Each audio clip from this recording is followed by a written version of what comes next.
아멘. 오늘 말씀은 요한복음 7장 37절에서 39절입니다.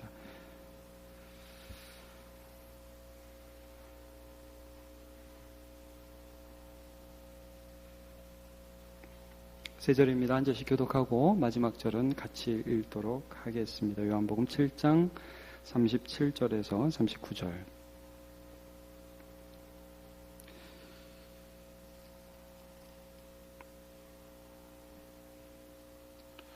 명절 끝날 곧 큰 날에 예수께서 서서 외쳐 이르시되 누구든지 목마르거든 내게로 와서 마시라. 나를 믿는 자는 성경의 이름과 같이 그 배에서 생수의 강이 흘러나오리라 하시니 같이요. 이는 그를 믿는 자들이 받을 성령을 가리켜 말씀하신 것이라. 예수께서 아직 영광을 받지 아니하셨으므로 성령이 아직 그들에게 계시지 아니하시더라. 아멘. 네, 오늘 목마른 자는 주께 나오라. 목마른 자는 주께 나오라. 이런 제목으로 하나님의 말씀을 증거하도록 하겠습니다. 요한복음 7장에서 우리가 지금 계속해서 살펴보는 바는 사람들이 예수님을 못 믿겠다 이겁니다. 왜냐하면 네가 출신이 갈릴리 그 촌 출신이고 네 아버지 목수인 거 다 알고 너 별거 아닌 사람인 줄 우리가 다 아는데 이적 몇 번 행했다고 해서 네가 말 좀 멋있게 한다고 해서 하나님께로 보낸 그리스도라는 것을 우리가 인정할 수 없다라는 유대인들의 이런 반박이 있었죠.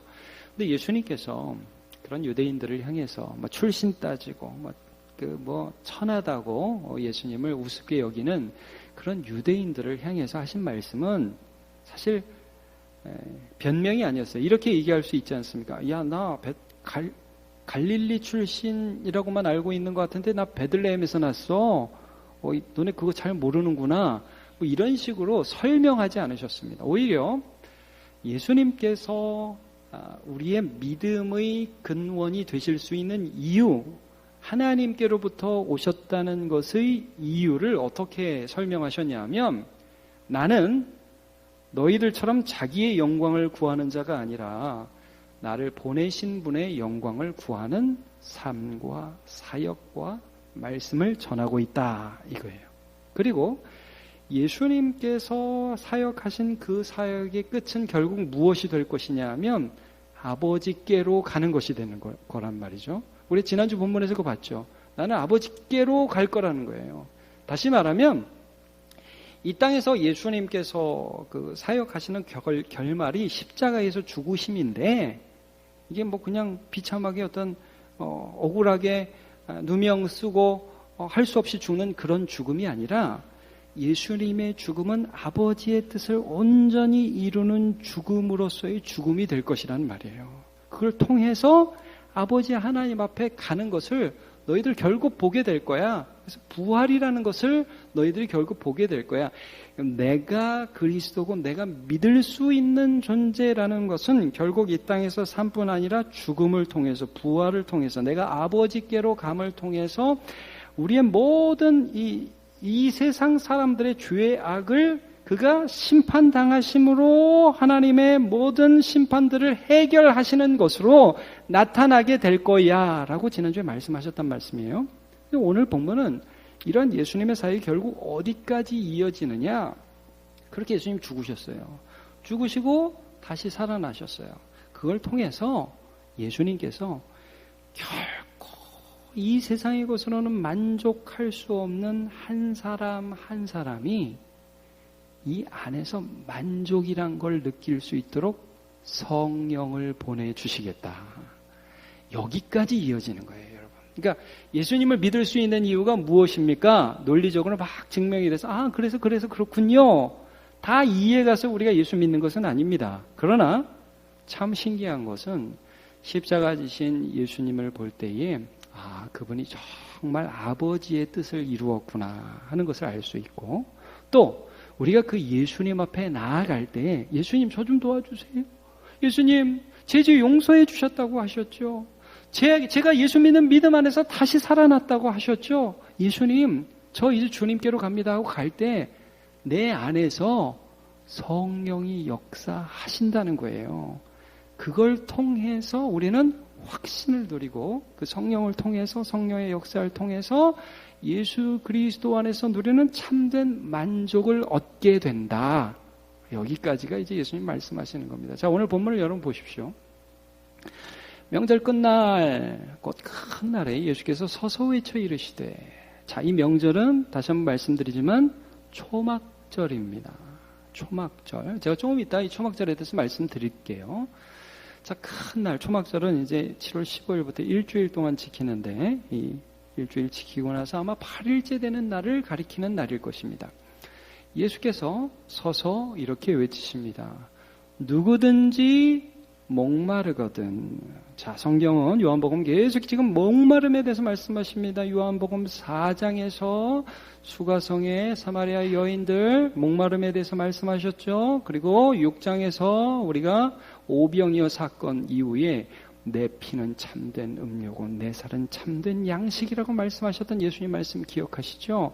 세상 사람들이 목마르다는 거예요. 근데 나한테로 와서 마셔라. 그러면 자, 이 목마른데 나한테로 와서 마시는 게 뭐야? 믿는 거라는 걸 38절에 말씀하시죠. 나를 믿는 자는, 여러분, 믿음은 한번 믿고 마는 게 아니라 그 믿음을 가지고 살아가는 것입니다. 예, 믿음은 삶의 원리예요. 나 한번 예수 믿었어. 아닙니다, 여러분. 그 믿음으로 살아가는 겁니다. 매일 밥 먹는 거하고 똑같은 거예요. 매일 물 마시는 것도 똑같은 것입니다. 세상을 살아가는 원리가 믿음이라는 것이에요. 자, 나를 믿는 자는, 예수 그리스도를 통해 예수 그리스도 앞에 나오는 자는, 예수 그리스도의 은혜를 먹는 자는 성경의 이름과 같이 그 어디서요? 배. 여러분, 이게 굉장히 비유적인 표현이죠. 배라는 곳은 음식을 받아들이는 곳이지 뭔가 쏟아내는 곳이 아니지 않습니까? 그렇죠? 아침은 드시고 오셨죠? 네, 배 고프십니까? 아침 먹어도 배고프죠? 네, 배는 무엇인가 필요로 하는 곳이지 쏟아놓는 곳이 아니에요. 우리의 배, 그 욕망의 근원에 만족의 근원이 좌정하시겠다는 말씀이에요. 그 배에서 생수의 강이 흘러나오리라. 놀라운 말씀을 하죠. 근데 이 생수의 강이 뭔지를 정확히 39절에 또 설명을 해주십니다. 이는 그를 믿는 자들이 받을 뭐요? 성령.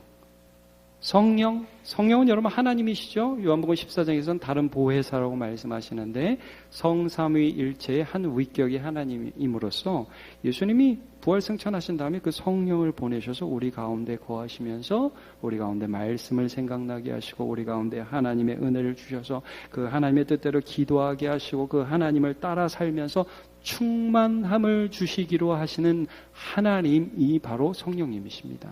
자, 예수께서 아직 영광을 받지 아니하셨으므로 예수께서 아직 십자가에 달려 돌아가시고 부활승천하지 않으셨기 때문에 아직 그 부활승천하신 십자가의 공로에 의지하여 완전한 구원 사역을 이루신 성령의 사역은 아직 시작되지 않았다는 그런 말씀입니다. 자, 이 말씀을 제가 오늘 설교 다 했네요. 예, 네. 자, 이 내용들을 가지고 조금 더 살펴보겠습니다. 자, 먼저 제가 이 배라는 것들을 배라는 것에 대해서 함께 말씀을 나누기를 원하는데, 자, 좀 전에 말씀 나눴습니다. 배는 욕망의 근원이지 만족의 근원은 아닙니다. 사람은 목마르다고 성경에서 말씀하고 있습니다. 좀 전에 봤듯이 요한복음 4장에 사마리아 여인은 예수님을 만났을 때에 물을 기르러 왔었거든요. 근데 예수님이 그러셨잖아요. 내가 주는 물을 먹으면 다시 목마르지 않는다. 이런 물을 나에게도 달라고 그렇게 예수님께 요구했던 그 사마리아의 여인이 있었죠. 예수님이 뭐라고 그래요? 근데 갑자기 네 남편을 데려오라. 남편이 없습니다. 네 말이 맞다. 너에게 남편이 5명이 있었는데 지금 있는 자도 네 남편은 아니다. 자, 이 여자는 목이 말랐어요. 근데 그 목마름을 어떻게 채우려고 했느냐? 마음이 참 허했어요.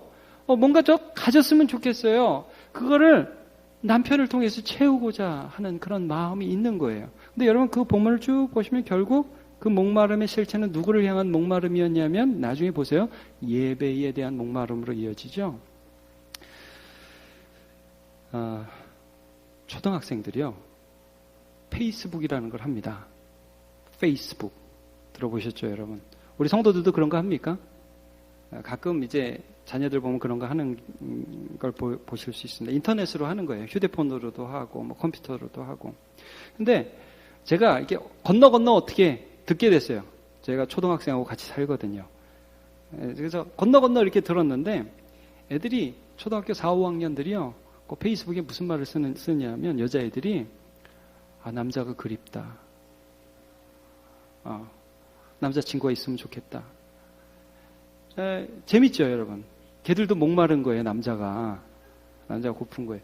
근데 제가 이렇게 쭉 그걸 듣다가 같이 얘기를 하면서 좀 느낀 게 있어요. 어떤 애들이 그런 얘기를 많이 하는 줄 아세요? 어떤 여자애들이? 엄마 아빠의 사랑을 충분히 못 받은 애들이 많이 그래요. 여러분 잘 보세요. 잘 보십시오. 그 아이들이 진짜 받아야 할 사랑은 지금 나이에 누구에게 받아야 돼요? 부모에게 받아야 돼요. 근데 너무 가정이 많이 깨지잖아요. 그러니까 애들이 허하니까 이게 실체라고 생각해요. 사실 여러분 걔들이 남자친구 생기고 그거 안 됩니다. 지금 그렇게 될 나이 아니잖아요. 제가 보면서 참 마음이 아팠어요. 근데 이게 이 시대의 갈급함, 이 시대의 허함, 이 시대의 곤고함을 반영하는 것입니다.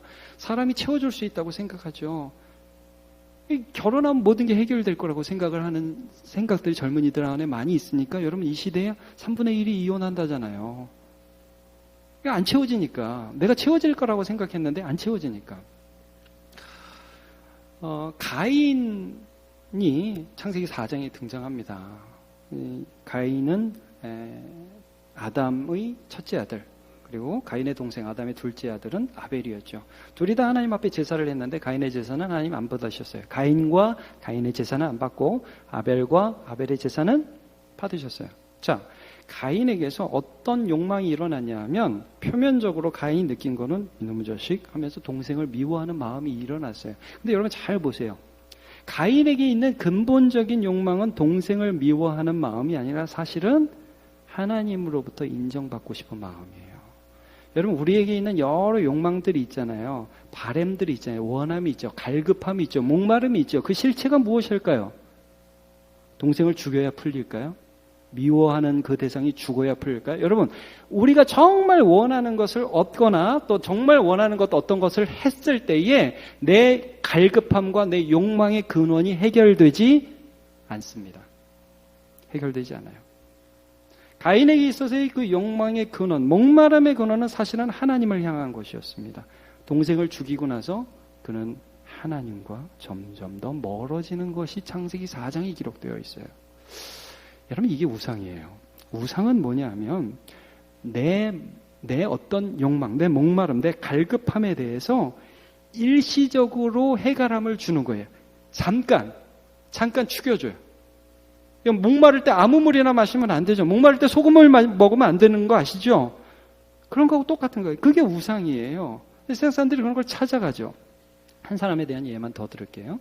여러분 삼손 기억하시죠? 굉장히 힘이 센 사람입니다. 삼손은 대단한 일을 많이 했죠. 나이 턱뼈 하나 가지고 수백 명을 죽이고 문짝을 들고 가고. 근데 여러분 참 재밌죠. 삼손이 그렇게 힘이 세고 하나님의 놀라운 일을 행하는데 여자에 빠지죠. 여자에 집착하죠. 이게 도대체 무슨 심리일까요? 여러분 참 이 시대가 바빠요. 일이 많아요. 그러니까 제가 이렇게 애들을 봐도 그래요. 청소년들이 공부하느라고 굉장히 힘들잖아요. 늦게까지 공부하고 집에 오면 너무 힘들고 지치니까 씻고 쓰러져 바로 자야죠. 그렇죠. 우리 생각에. 근데 걔들이 바로 잡니까? 그때부터 뭐 하냐면 들어서 까똑 뭐 이러잖아요. 왜 그럴까요? 마음이 허한 거예요. 일을 끝냈어요. 긴장감이 풀려요. 뭔가 고독이 밀려오기 시작해요. 직장인들이 굉장히 힘듭니다. 그렇게 스트레스 받고 집에 오면 너무 힘드니까 바로 불 끄고 자야죠.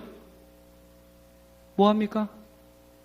놀랍습니다. 여러분 대한민국에 얼마나 많은 사람들이 남자들이 집에 오면 게임합니다. 왜 그럴까요? 제가 비난하는 게 아닙니다. 왜 그럴까요? 고독해서 그래요. 고독해서. 오자마자 텔레비 켜죠. 왜 그럽니까? 힘들어서 그래요. 주부들 스트레스 받으면 뭐 하죠? 드라마 짤방 봅니다. 여러분 짤방 아십니까? 짧게 해놓은 방송. 그런 거 봅니다. 여러분 우리 교회 이 로비에서 죽치고 있는 청소년들이 몇 명이 있습니다. 혹시 보신 분은 아실지 모르겠는데 거의 전임 출근하는 사람들이 여기 앉아 계십니다. 그분들 앉아서 뭐 하시냐면 그냥 막 그 인터넷에 있는 방송들 계속 보시고 거기 앉아 계십니다. 근데 제가 미운 마음이 안 들고 불쌍한 마음이 들어요. 얘들에게 줄 컨텐츠가 이거밖에 없는가. 근데 왜 그러냐면 허해서 그래요. 고독해서 그래요. 삼손이요. 그게 아닌 줄 알면서도 그러다가 드릴라에게 집착하다가 결국 머리 잘리고 하나님의 영이 떠나가고, 머리 잘린 건 여러분 상징입니다. 하나님의 영이 떠나가서 힘이 없어진 것입니다. 그래가지고 두 눈 뽑히고 나서 블레셋에 끌려가서 그 지하에서 맷돌 굴리는 노예 생활을 하게 되는데, 그래도 삼손이 믿음의 사람인 걸 거기서 알 수 있죠. 거기서 우상 숭배를 끝내고 하나님 앞으로 다시 오잖아요. 주여 이번 한 번만 나에게 힘을 주사 나의 두 눈을 뺀 이 블레셋 사람들의 원수를 갚게 하여 주시옵소서. 하나님 앞에 나오잖아요. 하나님께 가야 내 참된 만족이 있다는 것을 알게 되죠. 수많은 사람들이 목마른데 죽게 오지 않아요. 우상을 숭배해요. 목마를 때 내 목마름을 죽여줄. 그런데 그런 우상들은 그 사람을 더 목마르게 할 뿐이라는 것이 우리가 살고 있는 이 시대에도 역시 딜레마로 우리에게 작용하고 있습니다. 빌립보서 3장 19절. 그들의 마침은 멸망이요. 그들의 신은 어디에 있어요? 배라는 거예요. 배. 배가 신이에요. 배. 먹는 게 신이에요. 내가 잘 되는 게 신이에요. 근데 그건 멸망이라는 거예요. 멸망은 그들의 부끄러움에 있고 땅의 일을 생각하는지라. 절대 참된 만족이 없습니다. 자, 그런데 오늘 이 말씀이 놀라운 것이 이런 참된 것을 추구하지만 참된 것을 찾아가지 않고 늘 우상을 숭배하고 잠깐의 만족을 향해 달려가는 이 배에 그러니까 우상 숭배의 핵심은 나를 숭배하는 거라고 여러분 말씀드렸습니다. 내 욕구를 숭배하는 것이라고. 이러한 내 배 가운데에 예수 그리스도께로 우리가 나아가면 이 배 가운데에 성령이 임하셔서 생수의 강이 참된 만족으로 흘러 넘치기 시작하더라. 이걸 말씀하시는 거예요. 옛날에 많이 불렀던 것 같아요. 누구든지 목마르거든 내게로 와서 마셔라. 생각하십니까? 나를 믿는 자는 성경의 이름과 같이 그 배에서 생수의 강이 흘러나리라. 옛날에 좋은 찬양 많이 했어요. 네. 또 음악이 또 나오네 이렇게 또. 네. 자, 오늘 본문에 이 말씀이 나옵니다. 38절. 우리 같이 읽어보죠. 나를 믿는 자는, 시작. 나를 믿는 자는 성경의 이름과 같이 그 배에서 생수의 강이 흘러나오리라 하시니 이는 그를 믿는 자들이 받을 성령을 가리켜 말씀하신 것이라. 아멘. 성령께서 우리에게 참된 만족을 주신다는 거예요. 그래서 여러분 오늘 왜 명절 끝날 예수님이 이 말씀을 하시느냐. 우리가 7장은 초막절을 배경으로 한다고 말씀드렸잖아요. 이 7장 2절에 그것이 나오지 않습니까? 유대인의 초막절이 가까웠다. 그러니까 요한복음은요. 이 구약에 나와 있는 여러 절기들의 참된 의미가 어떻게 예수님을 통해서 성취되는가를 계속 말씀하고 있어요. 안식일의 의미에 대해서 우리가 5장에서 봤지 않습니까? 이제 초막절의 의미를 7장에서 보는데, 여러분 초막절 간단하게 설명 다시 하겠습니다. 제가 2주 전에 했던 것으로 기억합니다. 유대인의 큰 절기는 크게 3개가 있습니다. 6월절, 77절, 오순절이라고도 하죠. 그리고 초막절입니다. 6월절은 무교절이라고도 하죠. 이스라엘이 출애굽할 때에 재앙이 넘어간 것을 기념해서 우리는 이제 예수 그리스도의 피를 의미하는 그 6월, 그래서 넘을월 해서 6월절이라고 알고 있죠. 이스라엘의 1월입니다. 오늘날 우리로 치면 3월 혹은 4월 그 중간입니다. 그 다음에 거기서 49일, 7 곱하기 7, 77절 혹은 오순절이라고 지나가면 이때 우리가 보리 추수를 마치고 또 우리 맥주감사주일 다음 주에 하기도 하지만 성령이 또 강림하심 그때를 기념해가지고 오순절하고 7.7절을 지나고요. 이 맥주절은 우리 달력으로는 한 11월 정도 되고 이들의 달력으로는 7월입니다. 7월. 지금 제가 죄송합니다. 맥주절이라고 잘못 말했습니다. 초막절 그리고 장막절 혹은 수장절이라고 합니다. 자, 요 그림 좀 그려지십니까? 제가 좀 너무 빨리 말했죠. 일단 오늘 말하는 이 초막절만 기억하십시오. 초막절, 장막절, 그 다음에 수장절이라고 합니다. 초막, 장막은 똑같은 말입니다. 텐트라는 말이고 수장절은 거둘 수, 저장할 장해서 곡식, 추수를 거두고 저장하면서 감사하는 절기란 뜻입니다. 자, 이게 무슨 뜻이냐면 이스라엘 백성들이요 출애굽을 해서 하나님이 가나안 땅으로 들어가시기 전에 40년을 광야에서 보내요. 근데 그 광야에 여러분 무슨 수도가 있어요?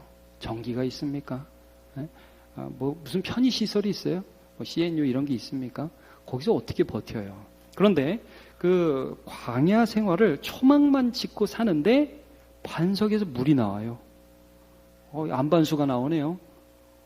그리고 만나가 아침마다 뿌려져요. 먹을 수 있게 돼요.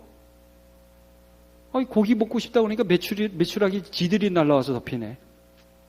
밤에는 불기둥, 낮에는 구름기둥으로 그들을 인도해 주세요. 자, 세상에 만족할 수 있는 것이 아무것도 없었어요. 그런데 하나님께서 그들의 만족이 되어주셨죠. 이걸 믿음으로 고백하는 게 초막절입니다. 우린 초막에 살았다는 거예요. 우린 장막에 살았다는 거예요. 아무런 편의시설이 없는 광야에서 살았어요. 그런데 하나님이 지켜주셨다.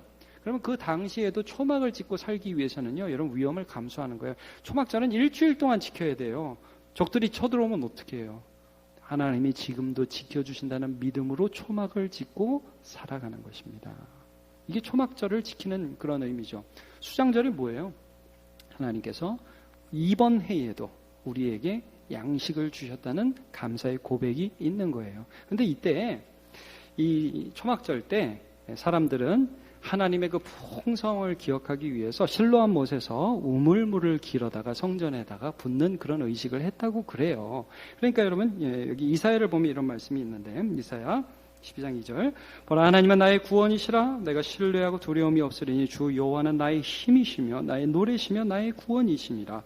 그러므로 너희가 기쁨으로 구원의 우물들에서 물을 기르리로다.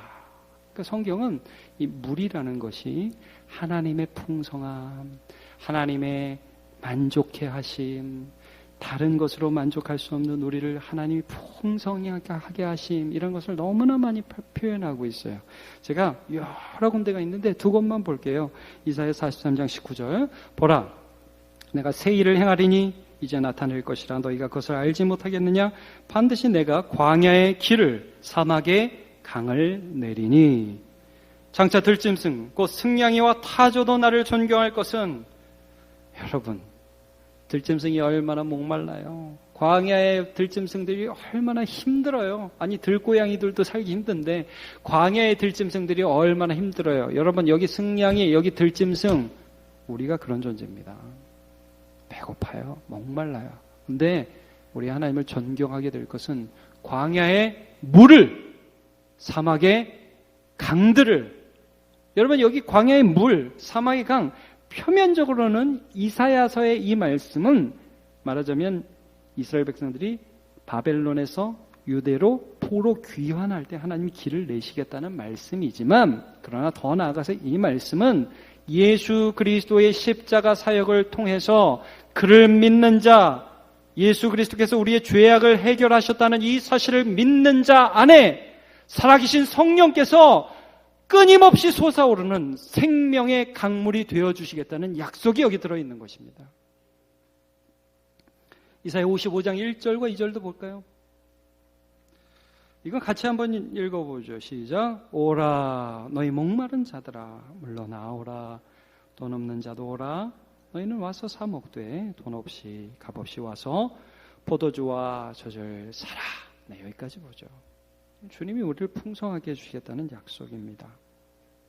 에스겔 47장에서는 성전에서 흐르는 그 강물, 성전 문지방에서 물이 나오기 시작해서 강물이 되어가지고 그 강물에 닿는 자는 모두 살아나리라. 여러분, 성령 충만이 목마른 영혼에게 유일한 해답이 됩니다. 살아계신 성령만이 우리 속에서 너무너무 맨날 달라고 그러는 우리 배가 이 성령께서 우리 안에 오시기 시작하면 그 속에서 은혜가 솟구쳐서 밖으로 흘러나가기 시작하는 것입니다. 중요한 건 뭐냐? 성령은 누가 받느냐? 성령 충만은 누가 경험하느냐? 성령은 어떻게 받을 수 있느냐? 여러분 그게 궁금하시죠? 간단합니다. 예수 믿는 믿음으로 예수께 나아오십시오. 그게 해답입니다. 나를 믿는 자는 그 배에서 생수의 강이 흘러나리라. 근데 많은 사람들이 예수께 오지 않았어요. 자, 요한복음 5장 40절에 보면요. 그러나 너희가 영생을 얻기 위하여. 여러분 이 성령, 성삼위 하나님의 일위이신 이 성령, 영원하신 성령께서 내 안에서 거하셔서 하나님 아버지의 뜻을 알려주시고 예수 그리스도 성자 하나님 앞으로 나를 인도하시는 그 성령과 함께 동행하는 게 영생이에요. 영생을 얻기 위해서 예수께 오기를 원하지 않는 게 그게 문제입니다.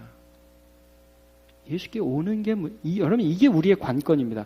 성령 충만하시기를 원하시면 예수님께 오시면 됩니다. 이게 너무 쉽습니다. 제가 좀 너무 싱겁게 얘기했죠. 여러분 성령 충만하고 싶으십니까? 예수께 오십시오. 그럼 예수께 오는 게 뭐냐고 저한테 또 물으시면 여러분 예수께 오는 거 어렵지 않습니다. 간단합니다. 말씀 앞에 머무십시오. 믿음으로.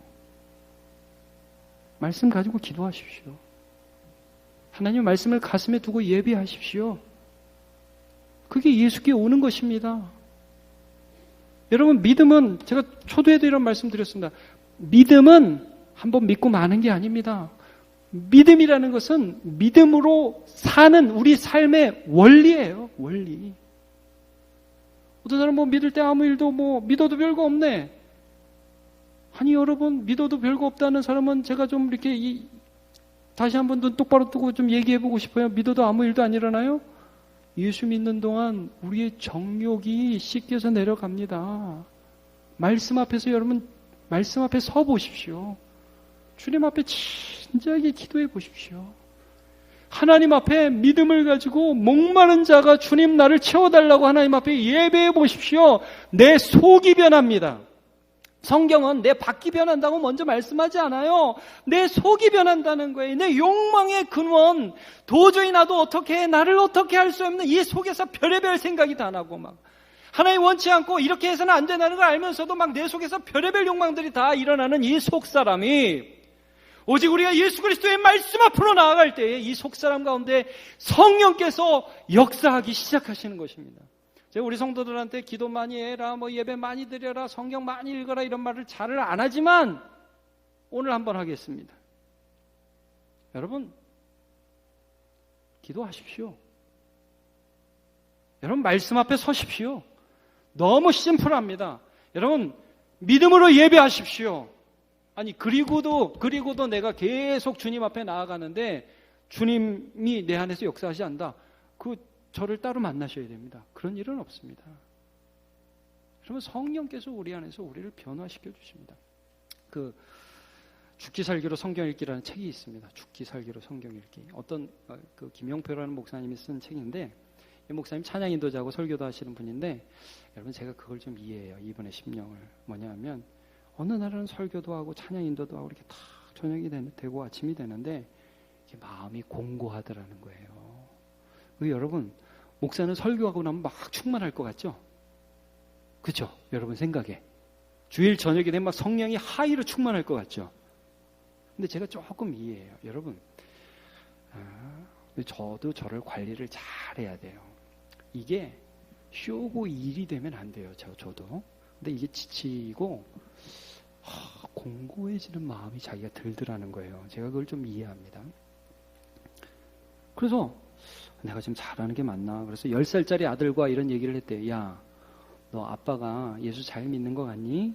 자기는 기대했대요. 아들이 그럼요. 아빠 그렇게 맨날 설교하시고 충성하시고 하나님 사랑하시고 그러니까 아빠는 예수 잘 믿죠. 이런 말을 기대했는데 아들이 이러더라는 거예요. 그러더니 하나님만 아시죠? 그러더래요. 그래가지고 이 목사님이 한 대 맞은 것 같은 느낌이 들면서 자기의 삶을 좀 돌아봤다는 거예요. 여러분, 일을 하는 것과 하나님을 만나는 건 달라요. 교회 일을 하는 것과 하나님을 만나는 게 다릅니다. 이분이 그때부터 죽기 살기로 성경을 읽기 시작했어요. 여러분 참 재밌죠? 목사가 성경 읽기를 시작했다는 말이. 근데 그전에 성경은 읽었어요. 근데 마음을 달리하고 읽었어요. 아, 예수 앞에 나가야 되는구나. 아, 말씀 앞에 나아가는구나. 그래서 성경을 읽기 시작했어요. 그리고 성경 말씀 속에서 이런 변화를 겪었다고 간증하더라고요. 제가 몇 가지 내용을 읽어드리겠습니다. 미래에 대한 두려움이 사라졌다. 주신 비전을 더욱 굳게 잡게 되었다. 일하는 방식과 형태가 뚜렷이 달라졌다. 계획대로 안 되어도 상관없다. 멋지죠? 계획대로 안 돼도 상관없다. 왜? 주님이 우리 만족이시니까. 이게 초막절의 의미예요. 자, 그 다음에 말이 달라지기 시작했다. 눈빛이 변하기 시작했다. 이전과 다른 권위를 부여받았다. 무엇인가를 구하면 어느새 이루어져 있었다. 주님의 영광을 구해한 것이라면 내가 가진 것을 내어놓는 것이 아깝지 않다. 미친 거죠. 이 제정신이 아니죠. 예수에 미친 겁니다. 주님의 인도하심을 구체적으로 받게 되었다. 두려운 사람도 없고 부러운 사람도 없다. 주님만 있으면 내게는 그 어디나 하늘나라다. 아멘. 여러분, 이게 성령이 우리 속에서 솟구쳐 오르는 것입니다. 다시 한번, 성령이 솟구쳐 오르려면 우리는 예수께 가기만 하면 됩니다. 예수 앞에 나오면 모든 죄 사하고, 여러분 기억하시죠? 주의 품에 안기어 편히 쉬리라. 우리 주만 믿으면 모두 구원 얻으며 영생복 낙멸유감 확실히 받겠네. 아멘. 아멘. 우리의 인생의 핵심은 예수 그리스도께 나아가는 거예요. 뭐가 힘들다. 저게 어렵다. 요것 때문에 살고 저것 때문에 죽겠다. 다 들어보면 다 맞는 말인데 신자에게서 진짜 문제는 하나님과의 거리라고 그랬죠. 예수께 내가 가까이 가고 있느냐, 말씀 앞에 엎드리고 있느냐, 그 말씀 갖고 기도하고 있느냐. 여러분 진짜 이 말씀 앞에 엎드리고 주님 앞에 진실하게 나아가는 삶, 그 시간이 내 삶을 완전히 바꾸어 버리는 시간이에요. 고린도서 6장 19절, 너희 몸은 너희가 하나님께로부터 받은 바 너희 가운데 계신, 거하시는, 떠나지 않으시는, 역사하시는, 네 속에서 역사하시는 성령의 전인 줄 알지 못하느냐. 너희는 너희 자신의 것이 아니라 말씀하고 있습니다. 여러분, 성소, 지성소 말고 성소에 세 가지가 있습니다. 순금 등대가 있어서 빛을 비춥니다. 금 향단이 있어가지고 이 향단에서 향이 항상 올라갑니다. 진설된 이 떡이 항상 진열되어 있어요. 진설병이라고 그러죠. 떡병자를 써서 진설되어 있는 떡상이 있습니다. 여러분, 여기서 중요한 거, 금 등대는 절대 꺼지면 안 돼요. 향은 꺼지면 안 돼. 계속 올라가야 돼요. 그리고 떡상은 항상 떡이 새로 진열되어 있어야 돼요. 여러분, 하나님의 말씀의 빛이 우리의 삶에 비춰주시는 이 빛이 끊어지지 않게 하십시오. 기도의 향이 올라가는 것이 끊어지지 않게 하십시오. 항상 기뻐하라. 쉬지 말고 기도하라. 쉬지 말고 기도하라. 범사에 감사하라. 이는 그리스도 예수 안에서 너희를 향하신 하나님의 뜻이니라. 말씀하고 있죠. 말씀 앞에 진열된 주님의 말씀이 항상 내 앞에 있어야 돼요. 여러분, 우리 앞에 뭐가 도대체 진열되어 있습니까? 여러분, 텔레비 보는 거 죄가 아니에요. 영화 볼 수 있습니다. 게임 할 수 있어요. 근데 그게 내 삶에 항상 진열되어 있는 그게 내 떡상이 되면 안 돼요. 말씀이 내 떡상이 돼야죠. 마지막으로 로마서 8장 5절 6절, 육신을 따르는 자는 육신의 일을, 영을 따르는 자는 영의 일을 생각하나니. 6절을 같이 읽어보죠. 시작. 육신의 생각은 사망이요 영의 생각은 생명과 평안이니라. 참된 만족은 주 예수 그리스도께 나아가는 자가 성령을 통하여 얻습니다. 너를 사랑한다는 말씀해 주시고, 너의 앞길을 인도해 주신다는 말씀해 주시고, 죄를 이길 힘 주시고, 이 모든 것들이 주님과의 관계 속에서 일어납니다. 다 일어나 찬양합시다.